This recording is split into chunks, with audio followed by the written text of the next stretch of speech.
Assalamualaikum teman-teman. Jadi di video kali ini aku dari tim YouTube Omah Karya Indonesia bakal ngasih materi nih. Nah, materinya itu dari hasil seminar kita. Nah, judulnya itu berprestasi melalui puisi. Nah, apa sih puisi itu? Nah, kita langsung aja ya ke materi. Jadi, puisi itu adalah imajinasi nyata yang perlu untuk kita kembangkan, perlu untuk kita bagikan, untuk mengatakan yang tidak bisa dikatakan oleh mulut. Maka dengan puisilah semuanya diungkapkan. Puisi juga bisa diartikan adalah sebuah seni tertulis. Puisi merupakan karya sastra seseorang dalam menyampaikan pesan melalui diksi dan pola tertulis. Nah, kalau penyair itu adalah orang yang membuat atau menciptakan puisi. Dalam bentuk seni ini, seorang penyair menggunakan bahasa untuk menambah kualitas estetis pada makna semantis. Menurut KBBI atau Kamus Besar Bahasa Indonesia, puisi adalah yang pertama, ragam sastra yang bahasanya terikat oleh irama, matra, rima, serta penyusunan lirik dan bait. Yang kedua, gubahan. Gubahan dalam bahasa yang bentuknya dipilih dan ditata secara cermat, sehingga mempertajam kesadaran orang akan pengalaman dan membangkitkan tanggapan khusus lewat penataan bunyi, irama, dan makna khusus. Yang ketiga, sajak. Bebas, artinya puisi yang tidak terikat oleh rima dan matra, dan tidak terikat oleh jumlah lirik dalam setiap bait, jumlah suku kata dalam setiap lirik. Berpola, artinya puisi yang mencakup jenis sajak yang susunan liriknya berupa bentuk geometris seperti belah ketupat, jajaran genjang, bulat telur, tanda tanya, tanda seru, ataupun bentuk lainnya.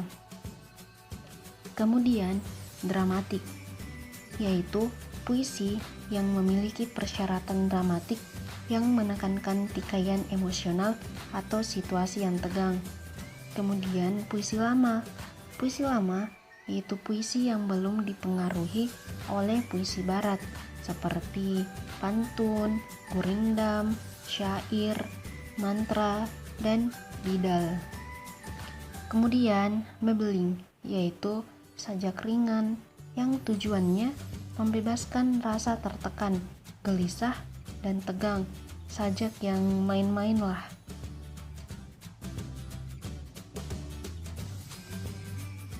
Nah, untuk menulis puisi, kita harus tahu dulu nih, apa sih manfaat menulis puisi itu?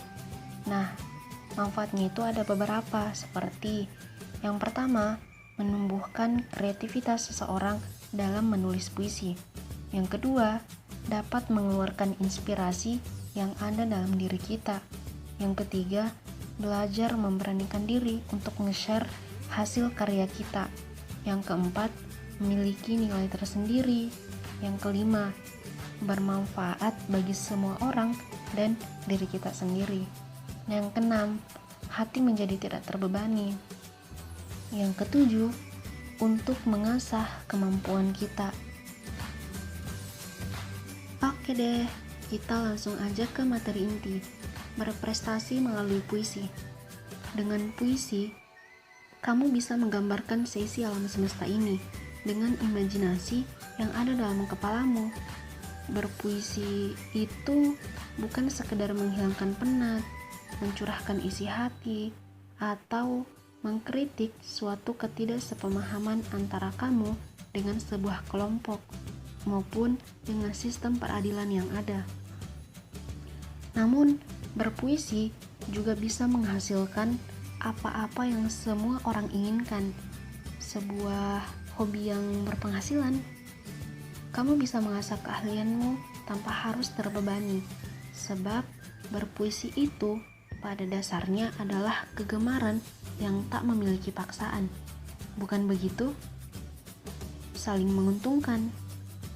Kegemaranmu tersalurkan, dan di sisi lain, kamu akan terbiasa bergurumul dengan diksi-diksi indah yang akhirnya akan membuat kamu memiliki banyak kosakata yang tidak membosankan. Dan disitulah kamu akan mulai berpikir, seperti apa aku harus mempublikasikannya? Atau aku ikut sertakan dalam sebuah lomba? Atau bagaimana kalau puisi ini aku kirimkan ke media cetak, seperti koran atau majalah, atau yang lainnya. Ketika kamu sudah benar-benar menyatu dengan puisi, kamu seperti memiliki banyak impian. Hobi kecilmu akan memiliki mimpi yang besar. Bayangkan, kamu mulai mencoba hal-hal baru untuk meraih mimpimu. Kamu mulai menitip prestasi melalui berpuisi. Dalam benakmu, kamu ingin menjadi seperti Chairil Anwar yang puisinya tidak diragukan lagi. Dalam benakmu, kamu ingin seperti beliau yang sejak menduduki bangku sekolah dasar pun, puisi sang legenda sudah seliweran dalam buku bahasa Indonesia. Kata Neil Gaiman, sebuah buku adalah mimpi yang Anda pegang di tangan Anda. Itu adalah kutipan favorit sang pembicara kita di seminar Omah Karya Indonesia.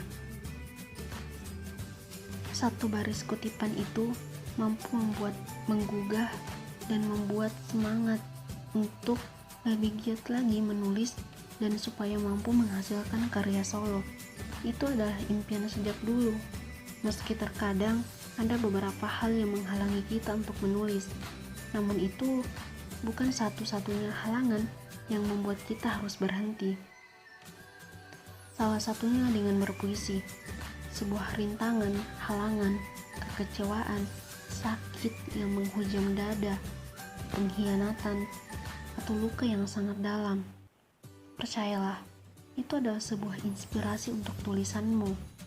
Jadi, jangan sesali apapun, sebab diksimu mampu mengatasi semua rasa sakit itu. Berpuisi juga bukan melulu tentang apa yang terjadi dalam kehidupanmu. Berpuisi juga berperan penting dalam mengapresiasi lingkungan di sekitarmu, seperti mengkritik sistem politik yang memang sedikit agak sensitif, namun bukan berarti kita tak bisa menyinggungnya, tapi harus tetap menggunakan etika dalam mengkritik. Nah, di sini aku akan bacakan 5 wejangan Eyang Sapardi Djoko Damono untuk kalian-kalian yang ingin berpuisi. 1. Buatlah jarak. Saat sedang berpuisi, berilah jarak emosional diri dengan apa yang ditulis. Sapardi Djoko Damono menyebutnya dengan jarak estetis. Ketika sedang marah, Sapardi Djoko Damono tidak akan menulis puisi. Pun ketika ia jatuh cinta dan merasa sedih, ia akan membuat jarak dengan peristiwa yang menjadi sumber inspirasinya.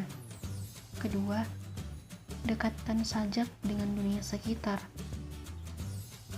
Bagi Sapardi Djoko Damono, menulis bukan perihal mengawang-awang atau melangit sampai membuat diri jadi sulit. Baginya, sastra diciptakan untuk dihayati, bukan dipaksakan untuk mencari arti. Cukup menyadari dan mencermati hal-hal sederhana yang ada di sekitar kita. Ketiga, kesamaran itu unik. Elemen penting dalam menulis puisi adalah menyatakan perasaan yang samar-samar, sederhana, dan menyatukannya dengan alam sekitar. Untuk puisi, menjadi samar adalah unik. Puisi akan berhenti menjadi puisi jika ia dimaknai dengan gamblang. Yang keempat, yang keempat ini, jangan tergelincir pada sajak gelap. Nah, maksudnya apa sih? Jadi, yang menjadi ujian bagi seorang penyair yaitu adalah sering tergelincir pada sajak-sajaknya sendiri. Jangan sesekali sajakmu berjarak atau hilang kontak dengan pembacanya, hingga kemudian menghasilkan sajak yang dibaca sekali habis. Yang kelima, hindari plagiat karya sendiri. Adalah dosa besar bagi seorang Sapardi Djoko Damono jika seorang sastrawan meniru karyanya sendiri. Baginya, hal ini akan membuat kreativitas memendek, bahkan jalan di tempat. Hal ini yang dimaksudkan agar penyair tak mengulangi karya yang serupa. Baca buku sebanyak-banyaknya, buka wawasanmu, perluas pembendaharaan katamu, karena puisi tidak semestinya tentang hal-hal yang serupa. Menurut Eyang Sapardi Djoko Damono, penyair ialah seorang pesulap. Ia akan menggiring pembacanya lewat kata-kata menuju makna tertentu. Satu-satunya cara untuk bisa menulis puisi adalah dengan membaca puisi. Bacalah puisi sebanyak-banyaknya. Kemudian cobalah tulis milikmu sendiri. Jadi itulah beberapa wejangan dari Eyang Sapardi Djoko Damono, di mana beliau kini telah berpulang ke rahmatullah, telah meninggalkan kita semua. Mari kita doakan beliau, semoga amal ibadah beliau diterima oleh Allah Subhanahu wa Ta'ala dan keluarga tetap ditabahkan. Amin. Jadi mungkin sekian dulu materi tentang berprestasi melalui puisi. Lain kali kita ketemu lagi ya. Bye bye. Assalamualaikum.